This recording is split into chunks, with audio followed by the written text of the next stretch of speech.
Olá, hoje nós recebemos aqui no estúdio do RDTV a Milane Chaves da Silva, que é chefe da unidade estadual do IBGE em Mato Grosso.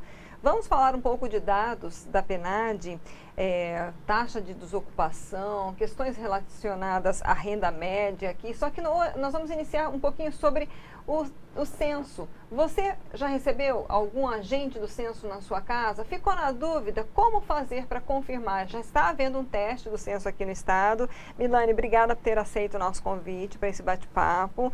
Vamos lá falar um pouquinho sobre esse trabalho. O que é, primeiro, o teste do censo? Sim, eu que agradeço a oportunidade de falar. Então, o teste do censo realmente é testar a coleta do censo que irá a campo em 2022. Então, o IBGE está preparado para, a partir de junho de 2022, iniciar a coleta em todos os domicílios de Mato Grosso. E fizemos um teste, estamos realizando um teste, na verdade, no distrito do Sucuri, um distrito aqui de Cuiabá, né, um distrito histórico, muito agradável, por sinal, e aonde nós estamos testando toda a estrutura de um censo.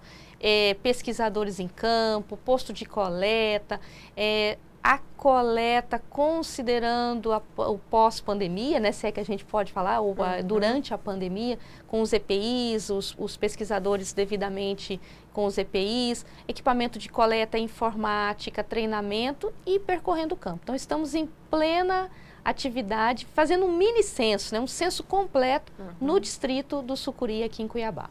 Como as pessoas podem fazer para confirmar se um agente do censo que está batendo à sua porta, inclusive até por causa do aumento do número de golpes, tentativas de golpes, usando instituições que têm aí uma credibilidade social, né, como é o IBGE, mas assim, a máscara também atrapalha um pouco essa identificação, né? Existe uma forma de alguém recebeu na casa, só um instantinho, eu vou confirmar? Sim, Lídia. A primeira coisa é o uniforme. O pesquisador do IBGE ele vai com o colete, ele é totalmente caracterizado, o colete azul que tem, no próprio colete, ele tem o 0800 do IBGE, o 0800 721 8181, tem o seu crachá funcional. E também temos aqui em Mato Grosso uma parceria com o CIOSP no 190. Então, o morador ficou na dúvida. Primeira coisa é olhar a identidade visual do pesquisador. Ele sempre vai estar de colete e com equipamento de coleta. Não fazemos pesquisa em papel. Também é sempre com aquele equipamento que é um smartphone com a capinha do IBGE. Então, primeira coisa, identificar. Ele vai estar com a sua identidade funcional. Mesmo assim, se tiver medo, porque a gente pode pensar, pode falsificar, ele vai buscar essa identidade, perguntar o CPF, o RG ou a matrícula funcional, pode ir no 0800, pode ir no 190 e também, se tiver com o celular, olhar acesso à internet, entra no site do ibge.gov.br, tem lá um link respondendo ao IBGE.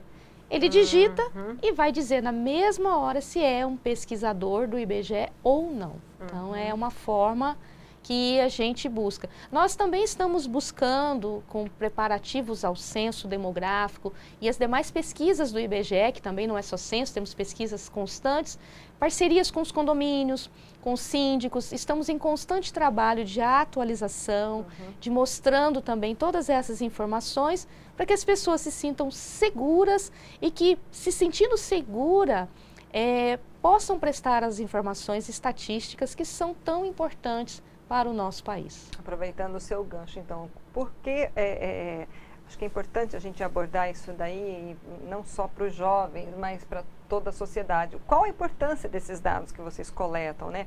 Para onde vão esses números? Sim, falando de censo, né? A importância de saber quantos somos. Todos nós, quando chegamos em uma cidade, qualquer decisão de investimento, qual que é a população dessa cidade? Qual que é a população de Cuiabá? Qual que é a população de Sinop? É a primeira pergunta que a gente faz quando chega, está viajando, né? Qual que é a população dessa cidade para ter a dimensão? Então, só um censo é que nós vamos ter essas informações.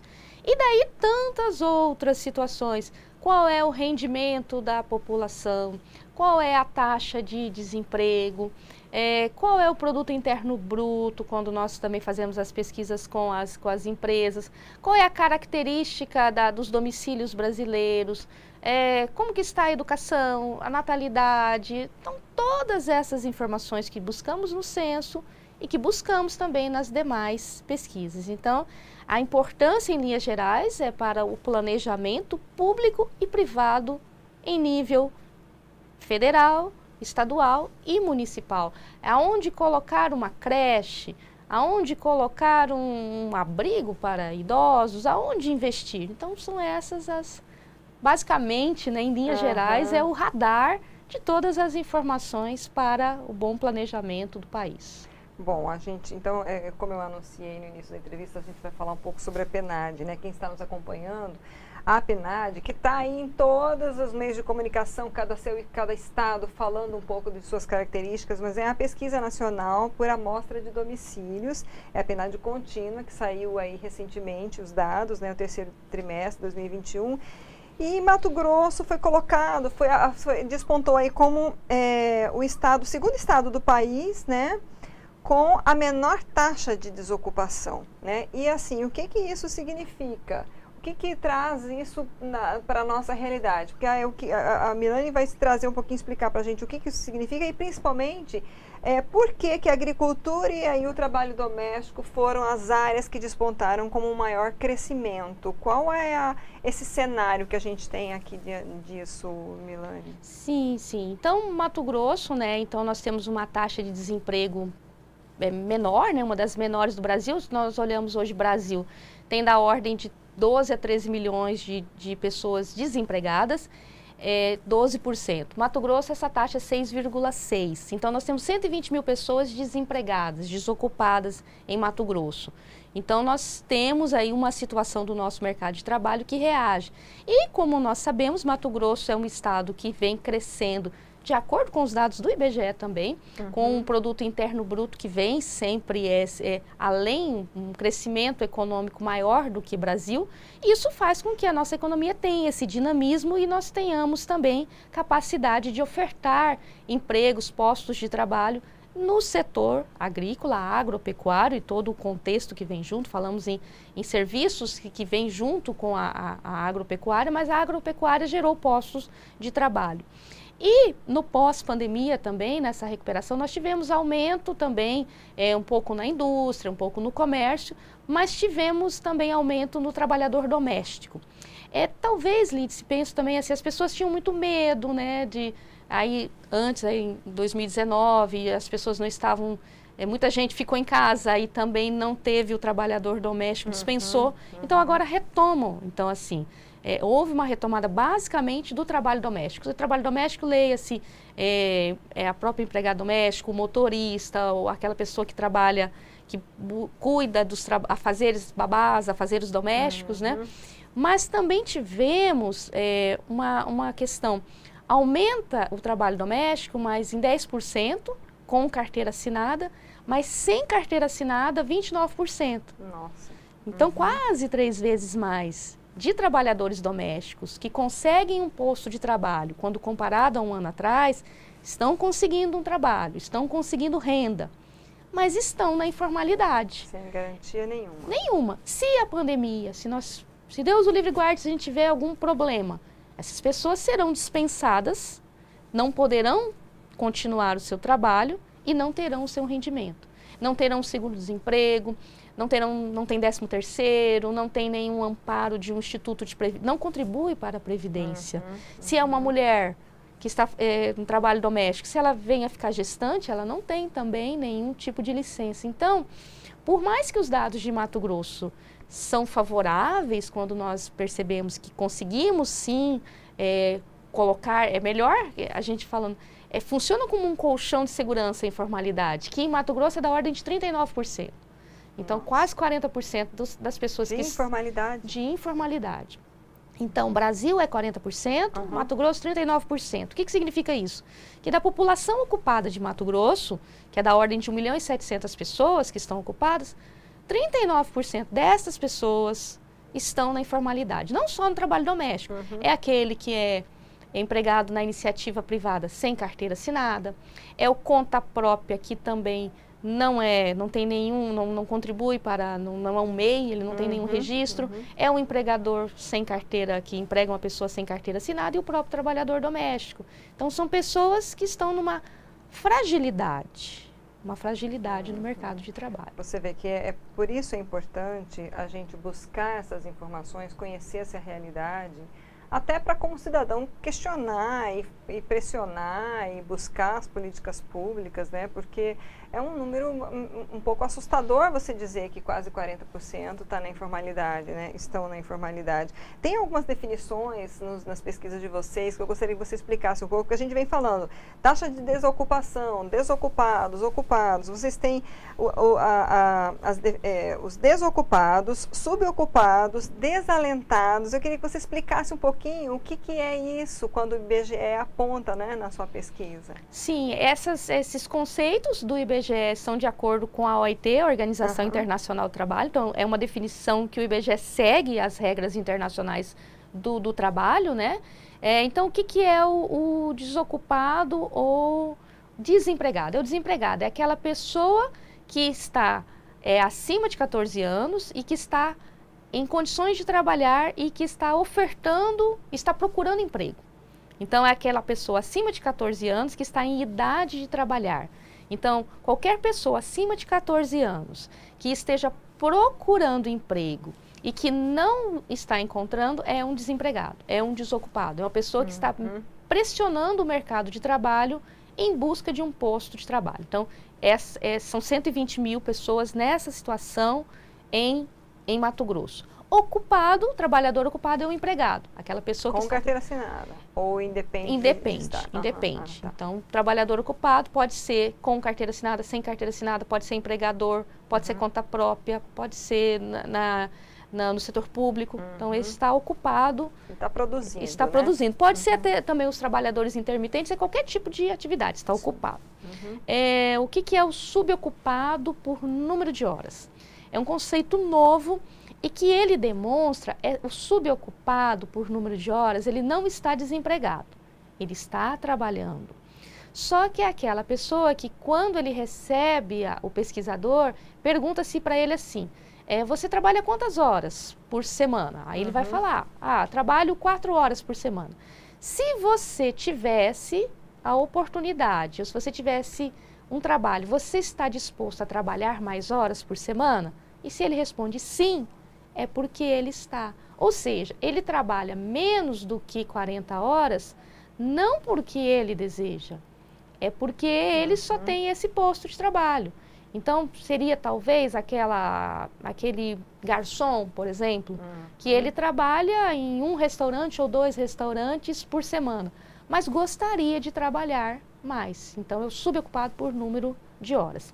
E o desalentado? É um conceito que vem muito da economia, né, da ciência econômica. O desalentado é aquela pessoa que procurou por vários períodos consecutivos uma vaga, um posto de trabalho e não conseguiu. E aí mandou currículo, buscou, falou com amigos, tomou iniciativas, inclusive se pergunta se tomou iniciativa, porque é aquela pessoa que está buscando, né? E chega um momento que essa pessoa desiste. Ou porque entende que não vai conseguir emprego na localidade que mora, ou porque, são vários motivos, entende que não está preparado para o mercado de trabalho, e tem aquela questão do desemprego estrutural, né? As vagas de trabalho, às vezes, existem, mas ele não está capacitado, então não consegue, acha que é jovem demais, acha que é idoso demais, então esse é o conceito do desalentado. Então, tudo isso faz um conjunto também de um indicador do IBGE também, que compõe o mercado de trabalho. Então, é uma radiografia do mercado de trabalho. Tudo isso dentro de uma pesquisa, gente, que a gente está falando aqui, que é justamente essa PNAD, né? Agora, também algo preocupante, que a gente até comentou um pouco aqui antes de começar a gravar, e que, apesar dessa realidade do Estado, né, ter aí um número menor na taxa de desocupados, a renda média caiu. Né? Nós estamos empobrecendo aqui no estado, Milane? Sim, o trabalhador mato-grossense está empobrecendo, está perdendo o poder de compra. Porque quando nós comparamos o rendimento médio do trabalho em Mato Grosso, ele já foi maior do que a média Brasil, já foi maior. Eu lembro que quando eu divulgava, eu ficava feliz, assim. Hoje ele é menor. E quando nós, fazendo uma comparação do rendimento médio do trabalhador no terceiro trimestre de 21, em comparação com o terceiro trimestre de 20, há um ano atrás, houve uma perda do valor monetário do rendimento de cerca de 11%. Então, há um ano atrás, o rendimento médio do trabalhador era da ordem de R$ 2.700. Hoje é da ordem de R$ 2.400, menos 11%. E se nós sabemos que estamos também submetidos a uma taxa de inflação. Então, além de ter o rendimento, uma perda do valor monetário, você também tem uma perda pela inflação. Somando isso aí, então, esse 11% com a taxa de inflação, o que na prática acontece? Aquela pessoa trabalha, mas tem um poder aquisitivo menor, um poder de compra menor. Se ele comprava uma lata de leite, ele vai comprar meia lata de leite. Se ele comprava 1 quilo de carne, ele vai comprar 500 gramas. E tudo isso vem num contexto que não só de alimentação, mas de qualidade de vida, de acesso, de saúde, de educação, de lazer, de moradia. Assim, também, essas pessoas não conseguem pagar um aluguel. Se ele tem um rendimento menor, ele vai ter que se mudar para uma casa mais simples. E aí, perdendo o poder de compra. Isso é preocupante e aliado à informalidade, que não dá uma segurança de uma continuidade ou de rendimentos, né? Bom, dentro desse cenário aqui, tem alguma outra questão que você gostaria de comentar que a gente não abordou? A questão também da massa de rendimento no trabalho, né? O Estado, o que significa, na verdade? Vamos ser didático, né? Explica pra gente o que significa essa massa de rendimento no trabalho. Então, assim, estatisticamente, quando se faz esse rendimento médio que deu de 2.400, se faz uma conta de quanto que é injetado na economia de renda dos trabalhadores. Então, nós temos hoje, em 2021, injetado na economia 4 milhões aí mês de rendimento de trabalho, não é de outras atividades. E isso significa que entra no consumo e que, de certa maneira, vai gerar os encadeamentos, né, do comércio, do serviço. Então, esse é um dado também que como houve uma diminuição do rendimento médio, mesmo tendo um aumento, uma retomada dos postos de trabalho, então isso é interessante. Você pode aumentar pessoas trabalhando, porque hoje a taxa de desocupação é 6,6. Há um ano atrás era da ordem de 10, lá na pandemia. Então diminuiu a taxa de desocupação, mais pessoas estão trabalhando. Porém, mais pessoas estão trabalhando, ganhando menos individualmente, e a massa, o conjunto, somando tudo que se ganha, é menor. Era 4 milhões e 200, hoje é 4 milhões. Significa na prática o quê? Que está também entrando na economia mato-grossense, como renda do trabalho, menos dinheiro. É menos turismo, é menos alimentação. Então, isso é algo também que precisamos preocupar. Pensamos que existem iniciativas públicas muito interessantes, a Lei do Primeiro Emprego, que garante que jovens aprendizes tenham um trabalho formal, tenham um primeiro emprego. Tantos outros mecanismos que podem ser fortalecidos com o objetivo de que tenhamos em Mato Grosso, que o Estado continue sendo, sim, um Estado que emprega, que tem uma taxa menor do que o Brasil, mas que tenhamos trabalho de melhor qualidade. Porque isso no médio prazo, médio e longo prazo, pode gerar problemas. A consequência primeira é o empobrecimento, né? Sim. É um empobrecimento. Hoje nós temos aí também, de acordo com os dados do IBGE, pessoas em pobreza, em extrema pobreza, e que pessoas que estão submetidas a algum tipo de pobreza no Brasil, quase 30%. 29% de pessoas estão em alguma situação de pobreza. E nós temos aí cerca de 50 milhões no Brasil em pobreza e 12 milhões em extrema pobreza. O que é extrema pobreza? Aquela pessoa que vive com menos de R$ 155 por mês. É muito pouco, né? Então, que acesso a essa pessoa? Então, está distante esse 2.400, mas é um alerta que precisamos. Com certeza. Né? E isso, assim, como consumidor, a gente percebe, né? A alta dos preços, esse final de ano tudo subiu. Então, você já vai fazer a sua compra familiar, né? Sabendo que a compra vai ser menor, né? E aí é um alerta também para a gente nesse final de ano economizar, porque o ano que vem tem as despesas, né, que geralmente são comuns aí de início de ano, impostos, enfim. Mas assim, quando vocês levantam esses dados, vocês passam todas essas informações para os entes públicos, como é que é esse trâmite, né? As prefeituras procuram o IBGE, podem procurar, quem ainda não procurou, já deve, né? De repente eles já estão distribuindo esses números, quem não procurou dá tempo ainda, mas assim, na verdade, para se buscar, né, essa informação, porque são alertas importantes, graves, preocupantes, né, e aí está na mão deles, né, buscar o que fazer, enfim. Como é que é esse trâmite com o ente público, Milane? Sim, o IBGE disponibiliza os dados, nós temos parcerias com os entes públicos, muitas prefeituras nos procuram, sim. Órgãos do governo do estado, sempre muitos utilizam, temos algumas parcerias, principalmente com a Secretaria de Planejamento, né? Então, assim, o próprio PIB, existe um conjunto, tem muita gente estudando, sim, Lídice, mas penso que podemos fazer mais, sim. Sempre procuramos e, assim, acho que não vale a pena procurar, no caso das prefeituras, o IBGE somente quando é o censo por conta da população, sim, por conta do fundo de participação. Temos muito, daí sempre pedimos também o apoio, porque fazer pesquisa é muito caro, né? Então o IBGE vem, tanto que o censo ele era para ter sido realizado em 2020, depois foi adiado por problemas de orçamento, 21 foi a pandemia, 20 foi pandemia e depois 21 foi pandemia, mas também um pouco da questão do orçamento, estamos lutando ainda para 22 ter um reforço, terá. Mas assim, para que servem os dados do IBGE? Serve justamente para a elaboração das políticas públicas. O IBGE é o órgão do governo federal com esta finalidade.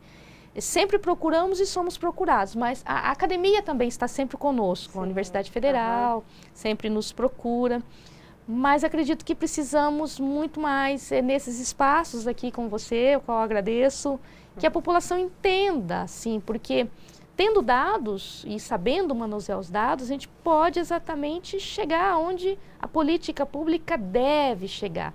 O cidadão às vezes vê uma quadra no meu bairro, talvez estava precisando de uma creche. O cidadão pode verificar, assim, que temos e teremos agora com o censo, quantas crianças tem no bairro. Isso é possível, as prefeituras podem, para que a política pública chegue realmente aonde ela deve chegar.